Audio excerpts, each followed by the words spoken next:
Aceh memerlukan kesadaran baru. Kita harus bangkit mengejar ketinggalan kita, membesarkan dan membangun Aceh. Dan itu kesepakatan kita pada kenduri kebangsaan hari ini. Kita lahir dari ras-ras besar sebagai suku bangsa Aceh. Dan kita harus buktikan itu untuk masa depan anak cucu kita. Kita bukan berjuang hanya untuk hari ini, tapi kita berjuang untuk masa depan anak cucu kita. Berikan sejarah, insya Allah akan mencatat kita telah memulainya yang sangat baik.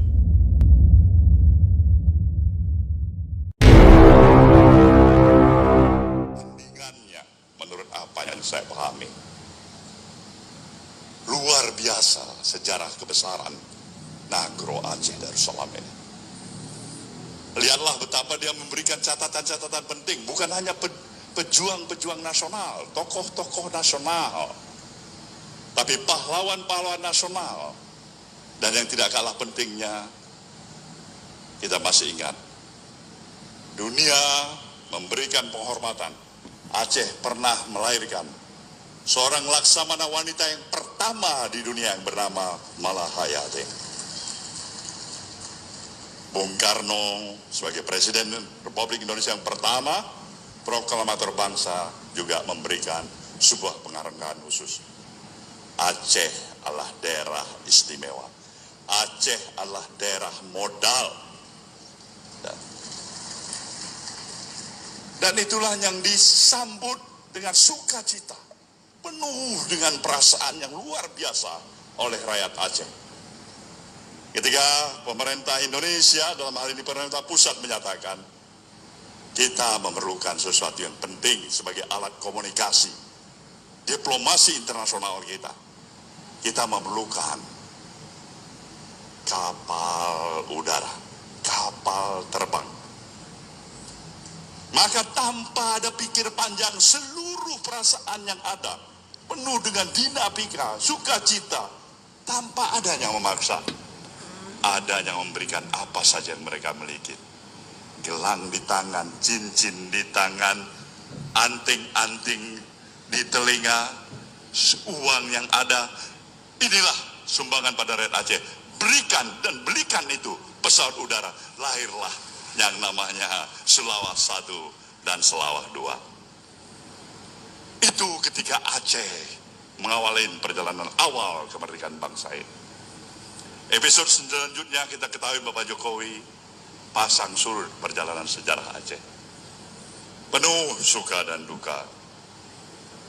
Bahkan hampir kita terpecah belah dengan berbagai hal yang barangkali kurang kita pahamin satu sama lain di antara sesama anak Aceh.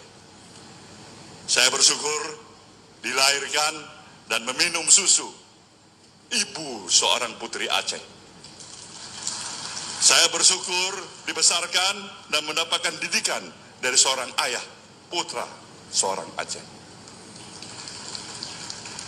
Dan saya bersyukur bangga dengan kebanggaan saya sebagai rakyat Aceh, sebagai warga Aceh.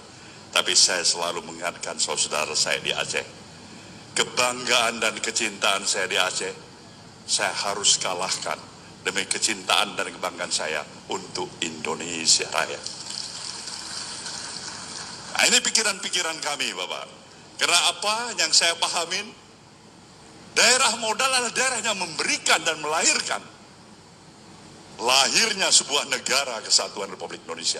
Dan Aceh memberikan sumbangsi yang terbesar.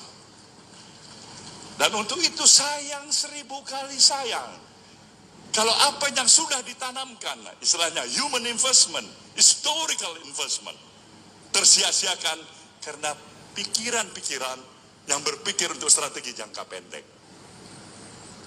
Nah, untuk itulah saya tetap menyatakan komitmen pada diri saya, sekecil apapun, tapi harus ada konsistensi tetap untuk memberikan arti keberadaan saya sebagai anak Aceh, membangun wilayah Aceh ini. Tapi Bapak Presiden, apa yang sekarang terasa di daerah ini? Daerah ini memerlukan benar-benar asistensi secara khusus dari pemerintah pusat. Asistensi secara khusus.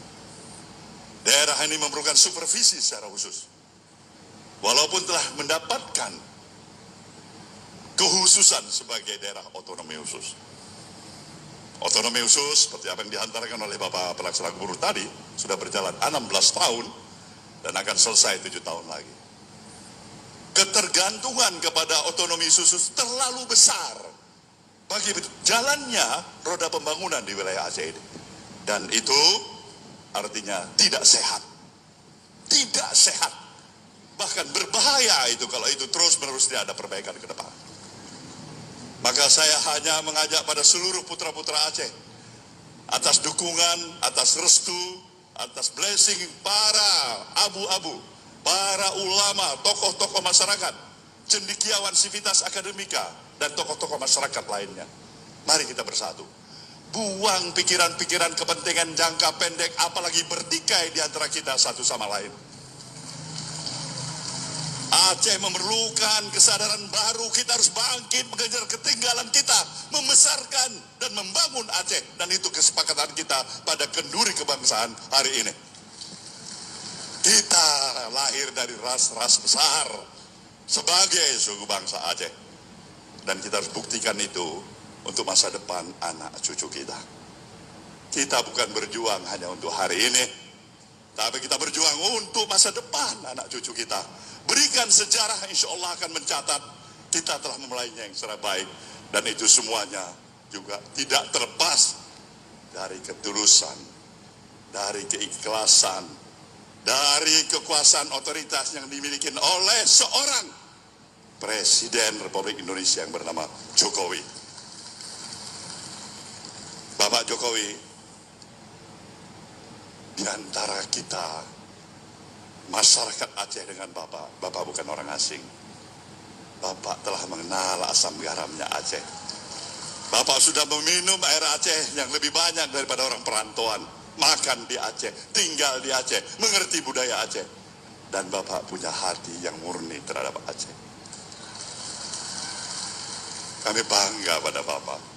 Biarkanlah kalau pernah ada salah pemahaman sedikit, salah pengertian sedikit. Ini momennya kita tunjukkan.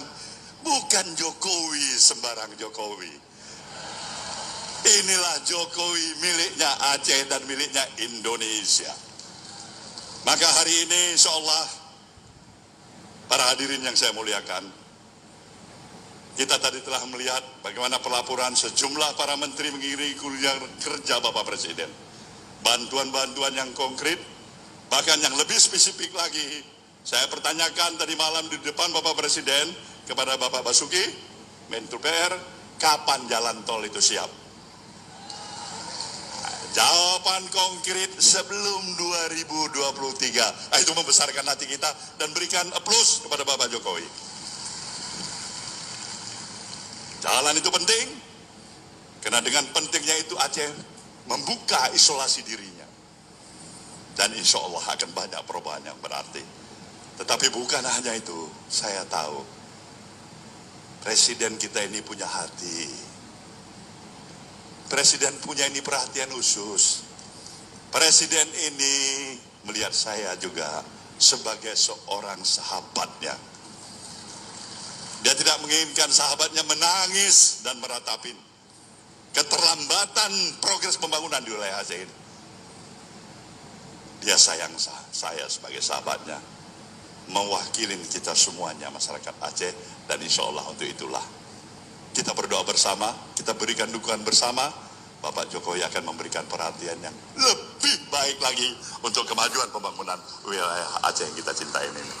Inilah doa dan harapan kita. Maka pada kenduri kebangsaan ini saya mengucapkan terima kasih pada semua pihak, para abu, para orang tua kami, para wali negro yang begitu luar biasa, bahkan juga khusus memberi cetak undangan khusus, hormat dari saya pribadi. Yayasan Sukma, Sekolah Sukma ini milik orang Aceh, dan diam-diam telah memberikan catatan prestasi tersendiri, bahkan melahirkan 30 master dari Finlandia, dan dari Yayasan Sukma ini. Maka untuk itu sekali lagi kita berterima kasih, kita nikmatin kenduri kebangsaan ini. Sebelumnya kita minta tentunya pengarahan yang diberikan oleh Presiden Republik Indonesia kepada kita. pandangan-pandangan beliau, harapan beliau juga dengan satu harapan yang sama. Apapun bantuan yang akan diberikan, apapun dukungan yang akan diberikan oleh pemerintah pusat, kalau persoalan utama di antara kita belum selesai, itu tidak akan memberikan arti apa-apa. Persoalan utama kita adalah perubahan cara berpikir kita. Cara berpikir kita yang penuh dengan kepura-puraan harus berubah menjadi keturusterangan dan keikhlasan. Cara berpikir kita hanya mementingkan kelompok diri kita. Cara berpikir kita hanya sering menyalahkan orang lain. Kita rubah. Kita bilang kita adalah Aceh yang maju. Untuk kita dalam kemajuan Aceh bersama. Sepakat? Insya Allah Allah akan beridoin harapan dan doa kita bersama. Terima kasih Bapak Presiden. Kami mohon pengarahan Bapak Presiden. Wabillahi taufiq wal hidayah. Wassalamualaikum warahmatullahi wabarakatuh.